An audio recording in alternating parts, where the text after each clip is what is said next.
Seja bem-vindo, seja bem-vinda a mais uma aula do nosso curso Falácias, os pontos cegos do raciocínio. Bem, e agora para prosseguir, vamos a uma situação bastante peculiar e bem importante, que são as falácias da pergunta complexa. O que seria falácia da pergunta complexa? É importante entender que pergunta complexa não quer dizer que a pergunta é difícil de entender, não é nada disso. Pergunta complexa significa que ela é composta de outras perguntas dentro dela que não estão explícitas, ou seja, há uma pergunta que está explícita e dentro dessa pergunta explícita há outras perguntas que não estão explicitadas, mas que possivelmente já foram respondidas. A gente vai ver isso com detalhes em breve. Mais do que isso, dentro de uma pergunta, qualquer que seja, ela possui também pressupostos.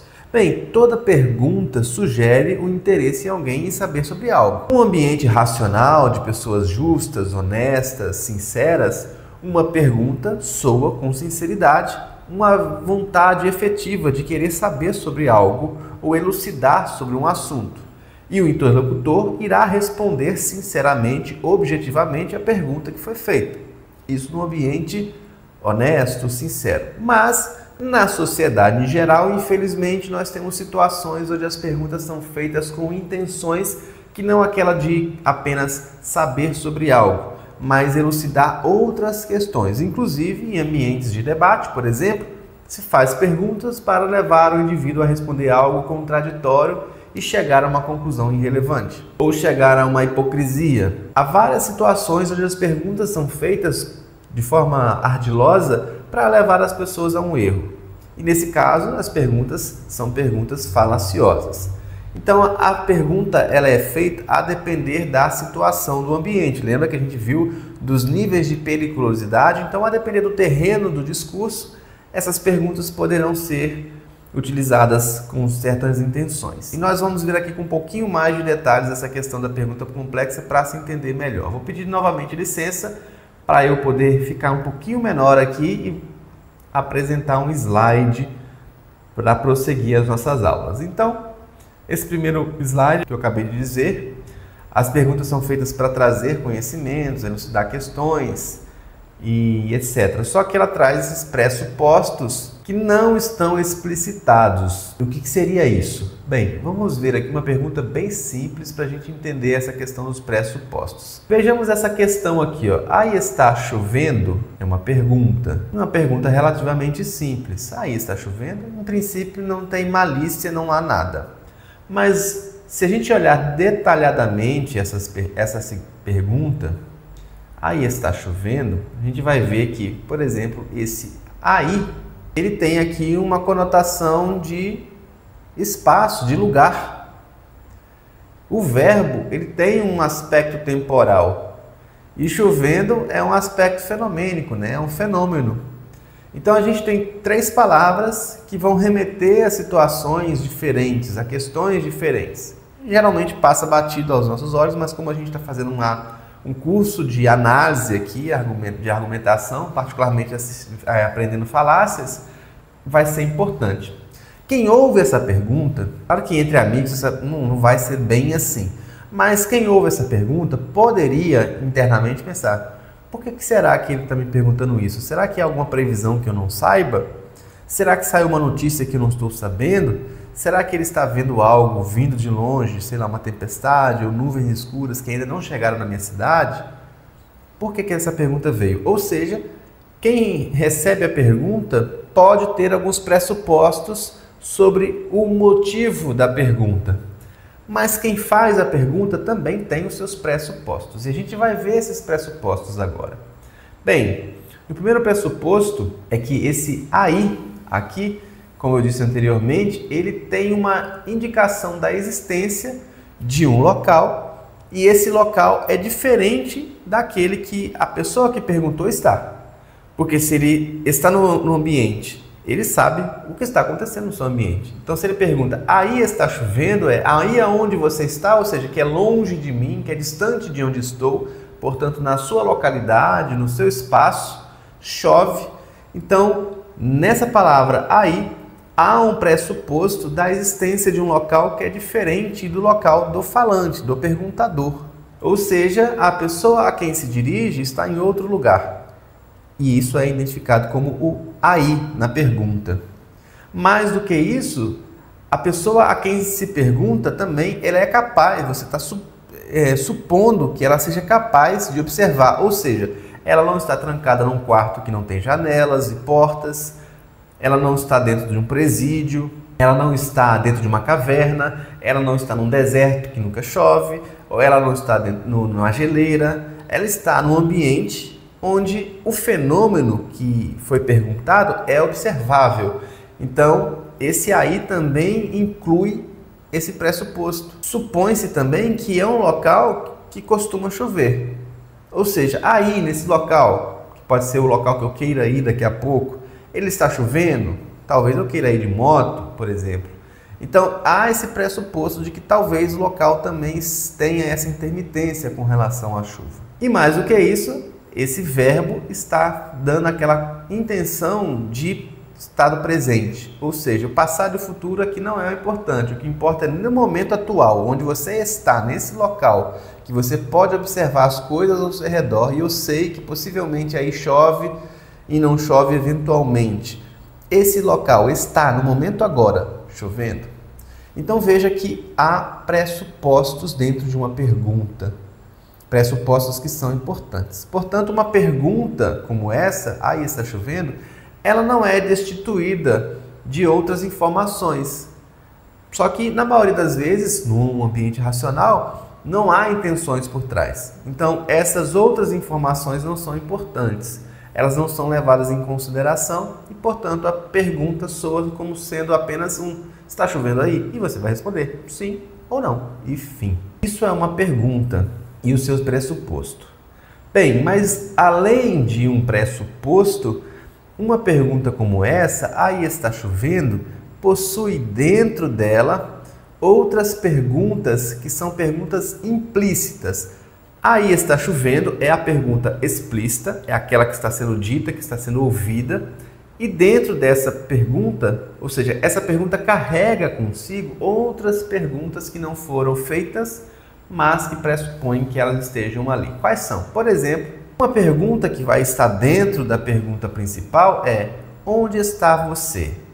Ou seja, onde está a pessoa que eu estou perguntando? Essa pergunta também está implícita dentro da pergunta original, que é: aí está chovendo.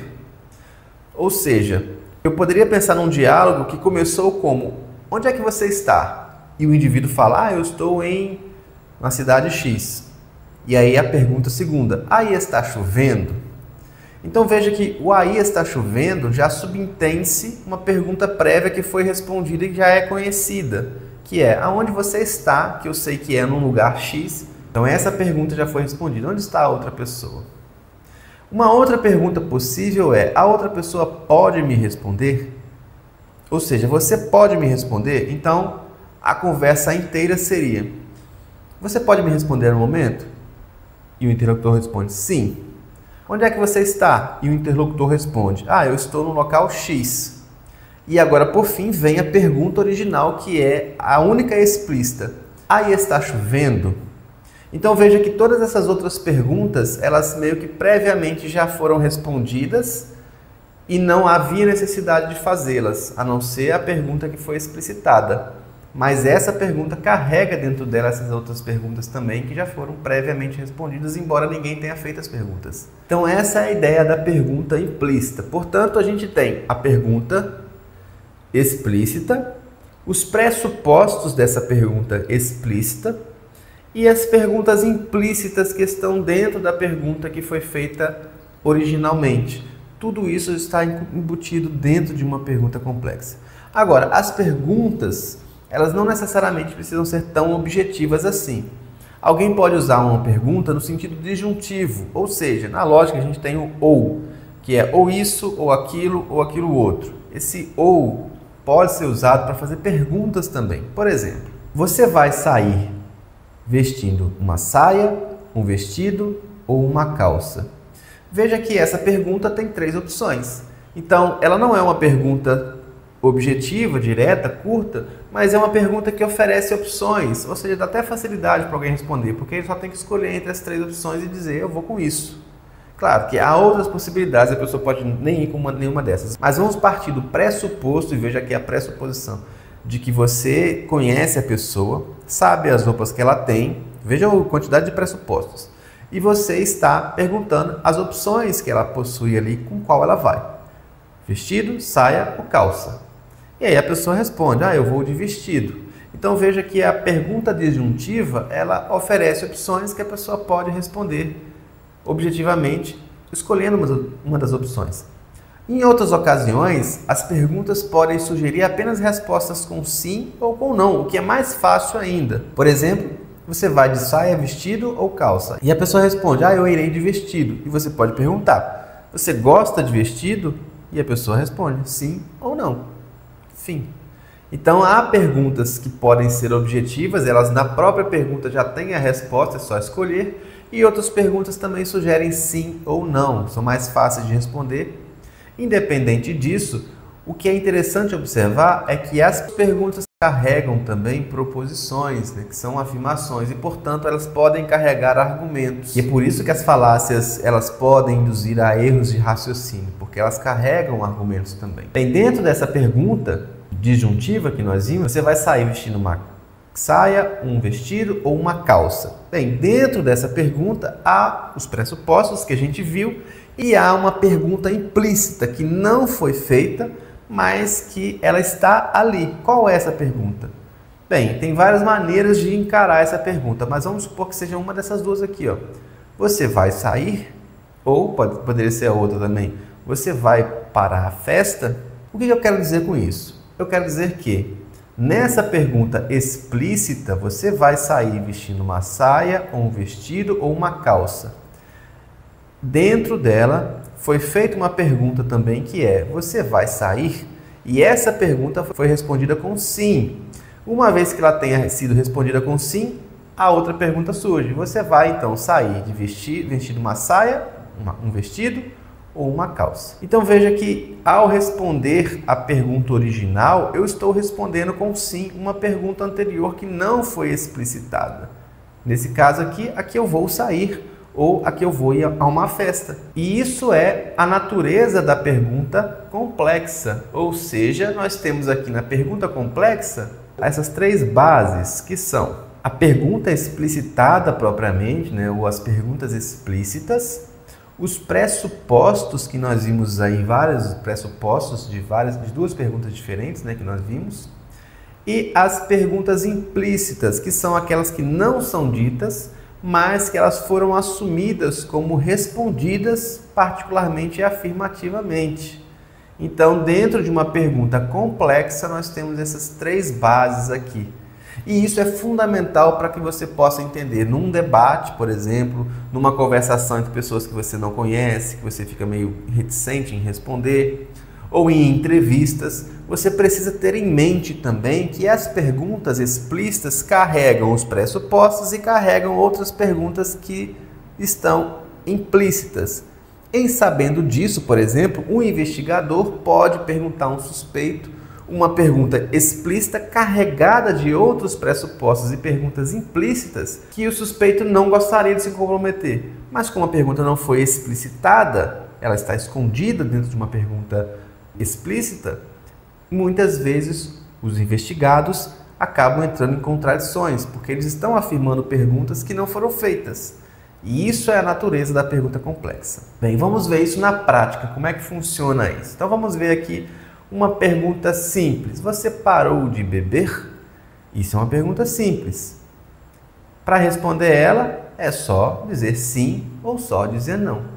No entanto, quando a gente olha para essa pergunta aqui, do jeito que eu falei agora, pensando que há pressupostos e que há perguntas implícitas, a gente percebe que talvez essa pergunta tenha outras coisas dentro dela. E é isso que a gente vai analisar aqui.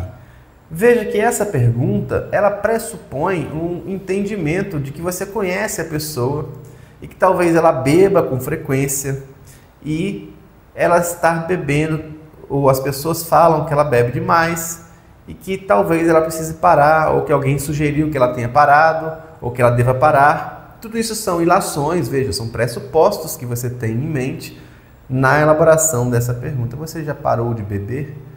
Veja que o já subentende que você conseguiu, nesse sentido, né, de intenção, assim, você conseguiu parar finalmente? Parou, né, no sentido de você bebe frequentemente, será que você conseguiu parar agora?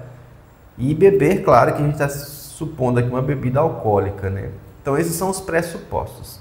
Mas quais são as perguntas anteriores para essa pergunta existir? Vamos ver aqui, ó. Essa pergunta, você já parou de beber, que está aqui no finalzinho, que pode ser respondida com sim ou com não. Antes dela, nós temos algumas outras perguntas que, para essa pergunta existir numa conversa, essa pergunta precisa passar por outras perguntas anteriores. E a primeira pergunta, por exemplo, encontrei com alguém na rua, um amigo, um antigo amigo, etc. A primeira coisa que eu percebo, a gente podia sair. Você bebe? A pessoa respondeu não. Então eu não vou prosseguir no assunto bebida. Acaba o assunto aí. Mas se a pessoa fala sim, você pode, aí de forma maliciosa, mal intencionada, obviamente, perguntar, você tem problemas com bebida? A pessoa respondendo não, a minha conversa sobre bebida para ali. Eu não tenho por que prosseguir. Eu simplesmente não converso mais, não falo mais sobre o assunto e mudo de assunto. Mas a pessoa poderia responder, sim, tenho problemas com bebida. E aí a próxima pergunta seria, você então parou de beber? E aí eu responderia com sim ou com não. Mas veja que o percurso para que essa pergunta surgisse, você já parou de beber, possui duas perguntas, você bebe e você tem problemas com bebida, e essas perguntas foram respondidas afirmativamente, ó, com um sim. Então a pergunta final, independente da resposta que eu dê, não ou sim, eu estou me comprometendo com perguntas que estão embutidas dentro dessa pergunta, as quais não foram ditas. É um comprometimento que se faz. E nesse sentido aqui surge o que a gente chama de pergunta capciosa. O que seriam as perguntas capciosas, Samuel? Você poderia me perguntar. Bem, perguntas capciosas são armadilhas, são perguntas que já têm uma resposta embutida, sim, nesse caso, que você não gostaria de ser comprometido com ela. Seja porque você realmente, nesse caso aqui, não bebe, nunca bebeu, ou seja porque você não quer falar sobre essa questão, esse assunto. Então a pergunta capciosa vem nesse sentido, de você não querer falar sobre o assunto ou não se interessar por esse assunto, ou que você não tem comprometimento com esse assunto. E essa é a natureza da pergunta capciosa. Portanto, a estrutura de uma falácia complexa, uma vez que ela tem uma pergunta capciosa e essa pergunta capciosa é respondida com sim ou com não, e nesse caso com sim, ela faz com que o interlocutor se comprometa com algo ali problemático. E é nesse sentido que surge a falácia da pergunta complexa, quando há um comprometimento de algo na qual a pessoa não gostaria de se comprometer. E essa é a natureza e a estrutura da falácia complexa, portanto da falácia capciosa. E a partir deste momento é que os problemas começam a surgir. Como eu respondo a uma pergunta capciosa? Bem, para responder uma pergunta como essa, que tem uma estrutura, que são várias perguntas uma dentro da outra, o mais sensato a se fazer é separar a pergunta em várias e responder cada uma individualmente. Nesse caso, você já parou de beber? Você poderia ir para a primeira pergunta, que é, você bebe? E você simplesmente, quando surgir a pergunta, você já parou de beber? Você responde, não, eu nunca bebi, eu não bebo. Que você está respondendo, então, a primeira pergunta com não. Se você responder, desmembrar a pergunta e chegar na pergunta inicial, que é eu não bebo, a conversa acaba aqui, ó. Eu não chego a essa pergunta final. Então, o ideal seria desmembrar a pergunta até chegar às perguntas separadamente e respondê-las separadamente. E com isso, você consegue se desvencilhar da falácia da pergunta complexa. E veja que é um grande problemão, é um trabalho enorme. E para a gente finalizar aqui a pergunta complexa, nós temos que, portanto, nesse caso que a gente viu, a pergunta complexa ela não só é complexa, como ela é capciosa, porque ela força você a se comprometer com algo que não quer comprometer, por diversos motivos, portanto é uma pergunta, é uma armadilha. E mais do que isso, você te forçou, nesse caso, a afirmar ou a dar respostas com sim ou com não, nesse caso com sim, a perguntas prévias que você não gostaria de ter se comprometido. E nesse caso é uma armadilha. Mas veja que a pergunta complexa, propriamente, ela não é necessariamente uma falácia, vai depender do contexto. Aí lembra daqueles graus de periculosidade que nós vimos. Há situações que elas são até importantes que surjam. Em quais contextos? Se você for uma pessoa, um jornalista, a pergunta complexa é muito importante. Você pode estruturar várias perguntas em cadeia que as respostas gerem um argumento, por exemplo, que é o que você gostaria de formatar com um determinado entrevistado.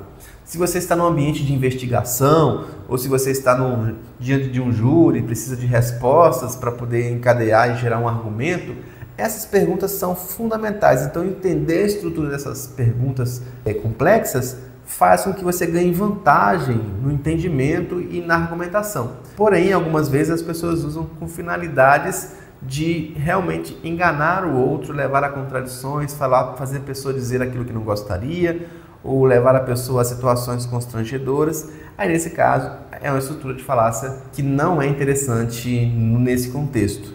Portanto, é importante saber disso para você desviar dessa situação. E daí a importância daquilo que você está aprendendo aqui. E acredito que a partir de hoje, desse momento, você vai olhar com mais atenção as perguntas, seja para fazer perguntas mais bem elaboradas, seja para evitar cair em contradições quando alguém venha com perguntas nesse teor. E com isso eu finalizo essa aula e te aguardo na próxima.